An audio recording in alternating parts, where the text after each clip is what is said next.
Fanchon, you know, I put on my Sunday best, and you're going to make a great mother with that hand sanitizer thing. Let's show you real quick. Here we go. Oh, there's the crowd. We got live music, fantastic. And you know, I picked out some party people here. We're going to find out what their New Year's resolution is. Real quick, New Year's resolution. Gonna quit smoking. New Year's resolution. Try to take over the world. New Year's resolution. To pay it forward to everybody who's touched my life. Laura Steele with Q95. What can we expect out here tonight? Well, we're expecting a good time. Obviously, New Year's Eve is always a party. The Hyatt's a place to be. 2,200, look at 22,000 balloons, they say. Oh, so 2,200 people. That's like 2,200 people, almost what? Well over 20,000 balloons will drop at midnight. It's better than confetti. It gets in your hair. Well, my hair, I don't know. I'm worried about it tonight. I'm going from stage to stage to announce. Awesome, very good. And guess what? There are about 100 tickets still left. So if you're on your sofa, come on down and have a party at the Hyatt. Back to you guys. Right, obviously very important case to them. The charges, to be specific, so you know, murder is an Class A felony. Robbery, Class B felony, unlawful possession of a firearm by a serious violent felon. Of course, we've been reporting whether or not he was supposed to be out of jail at all, but these are the charges now that he faces, and then there was discussion about the death penalty, and that's not something that the prosecutor is ready to commit to just yet. We heard from Chief Paul Sosilski. He mentioned to us things like how they wanted to make sure that they get this case right. Also, we heard from the mayor, who is seeking justice and wants to see justice served in the honor of this victim's parents. Let's hear what they had to say. Denise Robinson has been working tirelessly.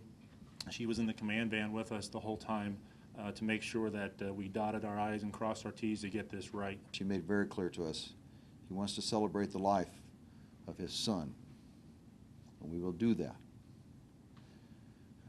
But then at a certain time, serious men and women will get to the business of justice.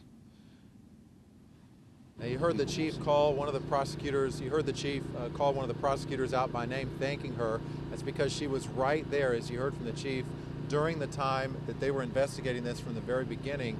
So, in light of recent criticism toward the police department here in Indianapolis, it's something that you would expect to see, where they get prosecution involved to make sure that nothing happens in this case that could potentially interfere with a conviction that could one day lead to the death penalty.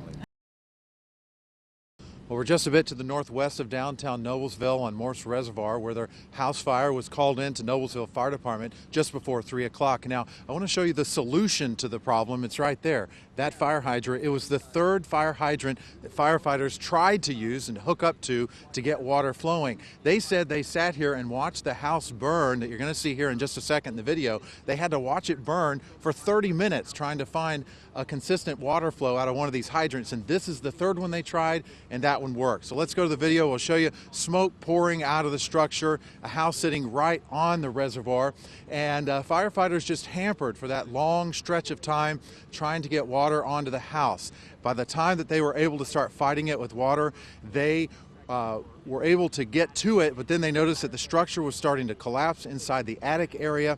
They do tell us that the homeowners were able to get out. They actually called 911 and said that their house is on fire.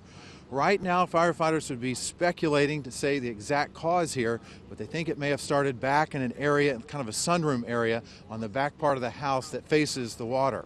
Now, there are about 40 Noblesville firefighters out here right now, and we've seen the Red Cross come in and lend their support, and also the support divisions of the Noblesville Fire Department here to try and help these firefighters get through it.